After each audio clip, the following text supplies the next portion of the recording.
Nakikita mo ba ang mga mata ng bata pag naglalakad sa kalsada na nawawala ng pag-asa? Pinanganak sa gulo, lumaki sa takot, hindi dahil sa digmaan, dahil sa mga buhay ang salot. Mga pamilyang naghihirap, wala haos makain, habang ang iba'y kumikita halos kung ano yung para sa atin. Gusto pa nilang kuhain mga pangarap natin, mahirap nang hagilapin dahil sa sistema na hindi pumapabor sa atin.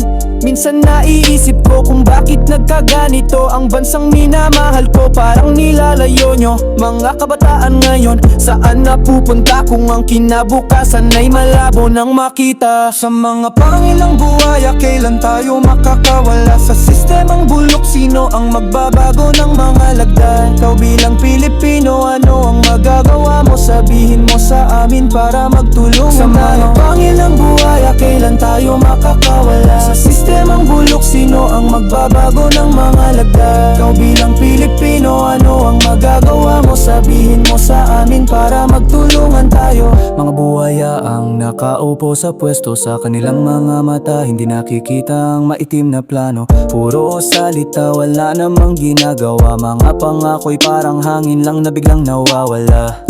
Tingnan mo ang mga kalye, mga basura sa tabi, mga ospital na kulang sa gamot, sino sa kanila ang may pake? Mga eskwelahan na sira-sira ang mga upuan, mga gurong kulang sa sweldo, sino ang dapat na mag-aayos niyan? Pero alam mo ba na may lakas pa tayo? Sa mga tinig nating lahat, sistema ay pwede pa rin magbago. Hindi tayo dapat sumuko sa laban para sa mga anak natin at kanilang kinabukasan. Pagkakesa ng bawat Pilipino, ang yan lang ang ating kailangan. Mga tanong na ito, hindi dapat tumitigil. Sinong magiging bayani? Ipakita na tayo'y nang gigigil. Kailan ba talaga matatama sa ang pagbabagong tunay? Pagbabagong mag-aangat sa ating buhay. Sa mga pangilang buhay, kailan tayo makakawala sa sistemang bulok? Sino ang magbabago ng mga lagda? Ikaw bilang Pilipino, ano ang magagawa mo? Sabihin mo sa amin para magtulungan sa mga pangilang buhay, kailan tayo makakawala sa sistemang bulok? Sino ang magbabago ng mga lagda? Ikaw bilang Pilipino, ano ang magagawa mo? Sabihin mo sa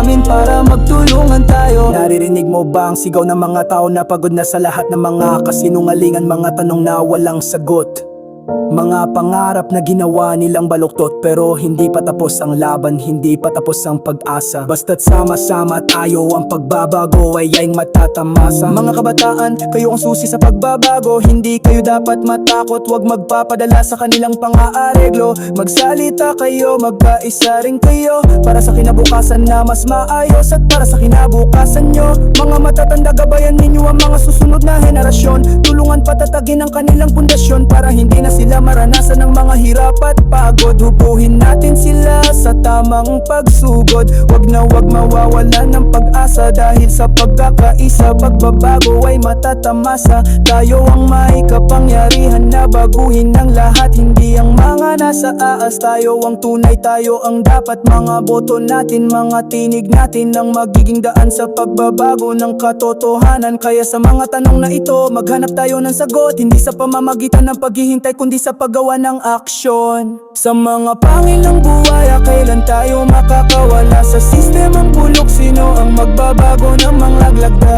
Ikaw bilang Pilipino, ano ang magagawa mo? Sabihin mo sa amin para magtulungan. Sa mga pangilang buhay, kailan tayo makakawala sa sistemang bulok? Sino ang magbabago ng mga lagda? Ikaw bilang Pilipino, ano ang magagawa mo? Sabihin mo sa amin para magtulungan tayo.